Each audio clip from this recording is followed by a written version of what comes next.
Hello. Happy morning అండి. ఒక middle class family ఎలా ఉంటది? ఫాదర్ జాబ్ చేస్తుంటారు. మదరు చిన్న చిన్న సేవింగ్ చేసుకుంటారు. పిల్లలు చదువుకుంటారు. ఎందుకంటే వాళ్ళది మెయిన్ మోటో ఏముంటది? చదువుకోకుంటది. చదవాలి, ఉద్యోగం తెచ్చుకోవాలి. ఇవే మోటోస్ ఉంటాయి. ఇంకా వేరే మోటోస్ ఉండవు మిడిల్ క్లాస్ ఫ్యామిలీస్‌కి. ఎందుకంటే వచ్చే సంపాదన అనేది లిమిట్ ఉంటది కాబట్టి ఎక్స్‌ట్రా ఇన్‌కమ్ ఏముండవు. వచ్చిన దాన్ని ఎట్లా దాన్ని ఎడ్యుకేషన్ పెట్టుకోవాలి. దాంతో పాటు మన ఎడ్యుకేషన్‌ని ఎట్లా కంప్లీట్ చేసుకోవాలి, ఉద్యోగం తెచ్చుకోవాలి. అదే మైండ్ సెట్ ఉంటది. కానీ జస్ట్ ఒక్కసారి ఆలోచించండి. సడెన్‌గా మీ ఫ్యామిలీ మెంబర్స్ ఎవరికైనా గూడా ఏదన్నా హై ప్రొఫైల్ ఇది మ్యారేజ్ ఫిక్స్ అయిందనుకోండి. అప్పుడు ఆనందం అనేది ఒక రేంజ్‌లో ఉంటది. అంటే ఎట్లా అంటే కిక్ సడెన్ కిక్ వచ్చేస్తది. కానీ కిక్ ఎన్ని రోజులుంటది అనేది ఇక్కడ క్వెషన్ మార్క్. ఎందుకంటే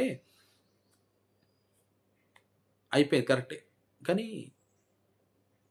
అది ఎట్లా అయిపోద్దంటే అది అంతవరకే లిమిట్. సరే హై ప్రొఫైల్ వచ్చి మ్యారేజ్ అయిపోయింది. బానే ఉంది. అది రాను రాను ఇన్‌ఫ్లూయెన్స్ ఇటు పడుతుంటది. ఇటు వాళ్ళ బ్రదర్స్ కానీ, సిస్టర్స్‌కి దాంతో పాటు వాళ్ళ ఫ్యామిలీ మెంబర్స్‌కి. అంటే వాళ్ళ అత్త, మామకి పడుతుంటది. ఎందుకంటే ఇప్పుడు వాళ్ళ ఆలోచన ఎట్లుంటది? ఒక హై ప్రొఫైల్ వెళ్ళిపోయారు కాబట్టి వాళ్ళ మైండ్ సెట్ కూడా అట్లే ఉంటది. ఇదే థింకింగ్ పవర్ ఉంటది. సో, ఆటోమేటిక్‌గా వాళ్ళు వీళ్ళ పైన దాన్ని ఏందంటే క్రియేట్ చేస్తుంటారు. ఇట్లా ఉండాలి, ఇట్లా చేయాలి అని చెప్పేసి ఆ మైండ్ సెట్ క్రియేట్ చేస్తుంటారు. కరెక్టే. అది ఎంత రైట్, రాంగ్ అనేది అది మనం ఆలోచించాలి. ఓకేనా? ఎందుకంటే ఇక్కడ ఏమైపోతదంటే ఆ సఫరింగ్ అనేది ఎవరు ఆహ్, ఆ సిట్యుయేషన్ ఎవరు ఫేస్ చేస్తారో వాళ్ళకే తెలుస్తది. అది అందరూ చెప్పలేరండి ఇటువంటి సిట్యుయేషన్స్. అంటే నా అనుభవం ఇది. అయితే ఇంకోటేంటంటే, ఇప్పుడు వాళ్ళొకటి క్రియేట్ చేస్తారు. ఏంటంటే, నువ్వు చదివింది ఇది. ఇదేం చేస్తున్నావు? ఎవరు చెప్పారు నీకు? నీ గోల్ ఏంది? నీ డెస్టినేషన్ ఏంది?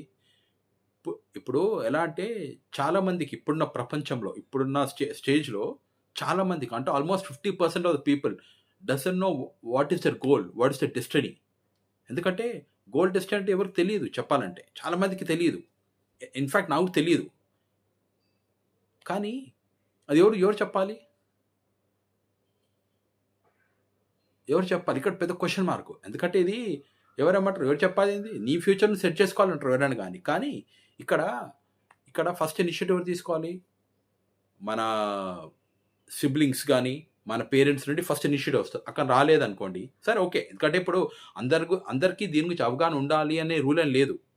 ఓకే. No problem. కానీ ఇంకోటేంటంటే గుర్తించాలి. అంటే మనం మన మన మన పెద్దవాళ్ళు అంటే మన సిస్టర్స్, బ్రదర్స్ ఎవరున్నా గూడా చదువుకున్న వాళ్ళెవరున్నా గూడా వాళ్ళు ఎంకరేజ్ చేయాలి. సరే నీ ఫేవరెట్ సబ్జెక్ట్ ఏంటి? ఇదేంటి? అని చెప్పేసి దాన్ని ఎంకరేజ్ చేస్తుంటే ఆటోమేటిక్‌గా వాళ్ళకో ఒక ఏమంటారు? ఒక పిక్చర్ క్రియేట్ అవుతదనమాట. ఓహో!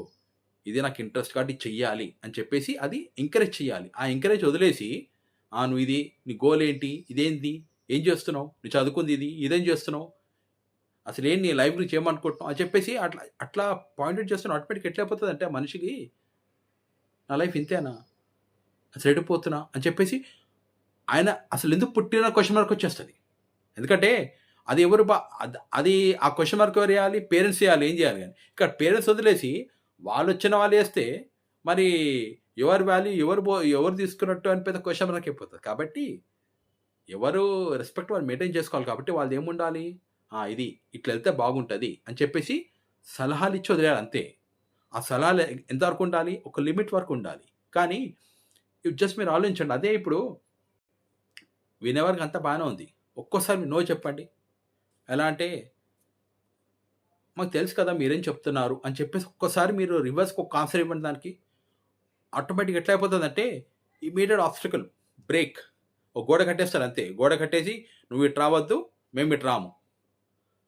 అదెట్లా? అంతే కదా! ఇప్పుడు రిలేషన్ అంటే ఇప్పుడు నాకు తెలుసు అన్నామనుకోండి, వాళ్ళకి ఎక్కడ లేని ఇగో వచ్చేస్తది. ఇగో ఎట్లా అంటే, "అన్న మాట ఇనడా? అసలేంటి ఏం బాగుపడతాడు ఈడు? లైఫ్‌లో ఇంతేనా?" అని చెప్పేసి ఒక పెద్ద గోడ కట్టేసి ఇంకా రిలేషన్స్ కంప్లీట్‌గా ఫ్యామిలీలో కంప్లీట్‌గా ఐసోలేట్ చేసేసి, ఇంకా దేనికి అంటే వాల్యూ ఇయ్యరన్నమాట. వాల్యూ ఇయ్యకుండా ఐసోలేట్ చేసి ఇంక దేనికి పనికిరాదని చెప్పేసి సర్టిఫికేట్ ఇచ్చేస్తారు. ఆ సర్టిఫికేట్ దేనికి ఆ సర్టిఫికేట్? ఇప్పుడు మన లైఫ్ మనం రాసుకోవాలి. ఇంకోళ్ళు సర్టిఫై చేసేదని మన లైఫ్‌ని. అవునా కాదా? ఏమంటారు? కానీ ఇక్కడ సర్టిఫికేట్ ఇచ్చేస్తున్నారు. ఇక దాంతో పాటు ఇక్కడ ఏమైపోతది? ఇగ అందరూ అటే పోతారు. ఇటు రిమైనింగ్ ఇంకా ఇంకేందంటే వాళ్ళు ఎస్పెషల్లీ ఆ పెద్దవాళ్ళు లేదా ఫాదర్, మదర్‌కి ఎక్కువ ఇన్‌ఫ్లూయెన్స్ చేస్తారు వాళ్ళు. వారు మా father in law, mother in లాకి. ఆటోమేటిక్‌గా వాళ్ళు కూడా అదే అవును కదా! అని చెప్పేసి వాళ్ళ మైండ్‌లో వస్తది. కరెక్టే. కానీ వాళ్ళే నీ నీ కొడుకు కెపాసిటీ లేతే నీ కూతురు కెపాసిటీ ఏంటి? అని చెప్పేసి ఆలోచించేదెవరు? పేరెంట్స్ ఆలోచించాలి. అంతేగాని వాళ్ళు చెప్పిరని ఆలోచన కాదు కదా!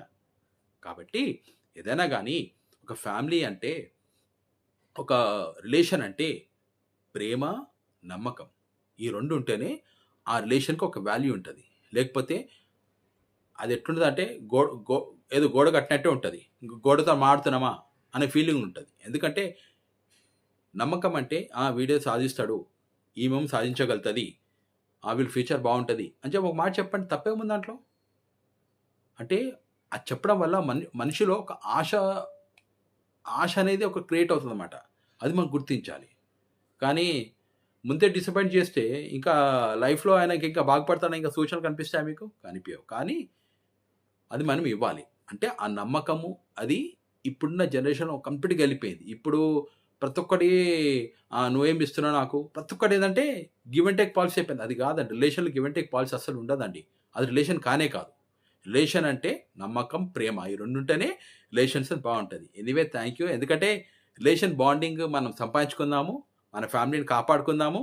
మన ఫ్యామిలీని స్ట్రాంగ్ చేసుకుందాం. Anyway thank you.